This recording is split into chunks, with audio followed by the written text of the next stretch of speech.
We are coming to you live at the 7th Radio Broadcasting Convention, Africa 2026, taking place in Sandton, Johannesburg in South Africa.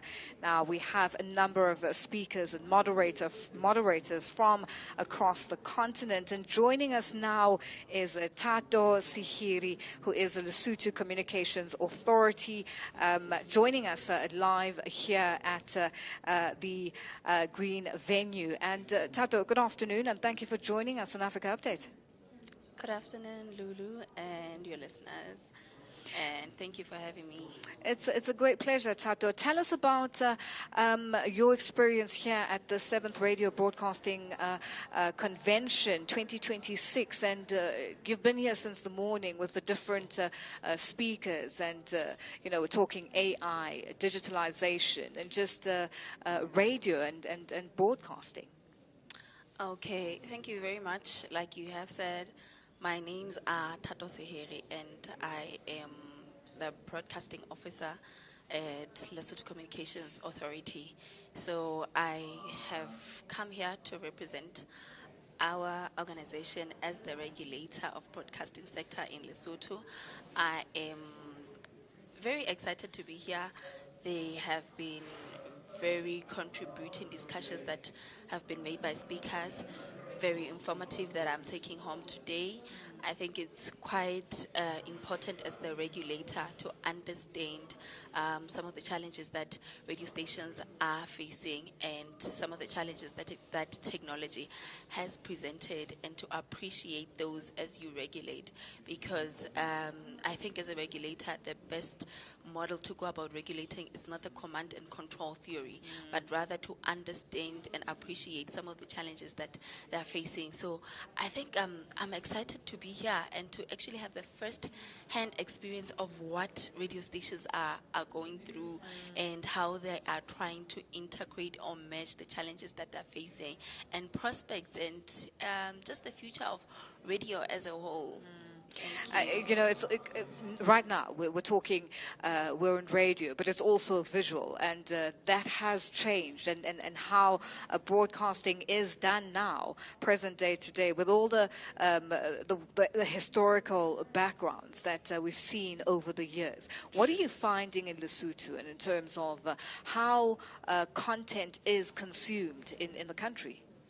Thank you very much. I think we are still facing some challenges when it comes to our infrastructure, because as it is, I could say, perhaps there was a question that was posed earlier on in the discussions of whether we think in the coming years people will still be stuck with the digital radio, or they would have integrated to other platforms.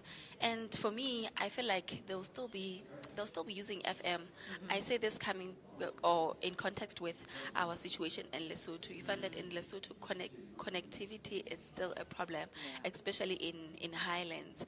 Even just to have a radio station operational for a week in some places, it's a problem on its own. So to integrate it and digitize it, it's even more problematic. For even to sufficiently say that you have access to network for a week in some spaces or in some places, it's still a problem. So I can't really say for us, we are certain that in the nearby future we will have integrated to digitize radio. But as a regulator, we should be prepared for such a time, that when a time as such has come, we have our laws and our regulations in place to cater and accommodate for those. Because I feel like law should not be rigid. It should be flexible enough to accommodate for emerging technologies. Yes. And what are you finding? And as a regulator, you're here today and tomorrow at this convention, and the different spaces that everyone is speaking about, and the reaction to Lesotho as a country, and connectivity being a big challenge. And then you look at the fact that Lesotho is surrounded by a country where connectivity is accessible. How do you work around that? What are the plans to ensure that connectivity is reached for everyone, is available? Thank you so much. I think we have made remarkable progress when it comes to expanding connectivity. However, we do appreciate that there's always room for growth. Yeah. And we are thankful to some entities like the Universal Service Fund that is helping us to make sure that we have connectivity across Lesotho. Well, there are plans in place through the capable Ministry of Communication, Science, Innovation and Information and Technology as well. But I think I'm not in a position to Yes, talk about those, but the relevant ministry would talk about those. But from us where we are standing and us as a regulator, we do contribute a certain portion of our funds towards ensuring that there is general connectivity across the country. And what is your takeaway from today's, the first day of the convention? Okay. Oh, that is very interesting. There has to be something that really stuck in your mind and got you excited. True. It actually reminded me of our mandate as the Lesotho Communications Authority, especially when it comes to broadcasting. You see, as a regulator, people usually just think that you are just there to impose these license conditions and take money out of the pockets.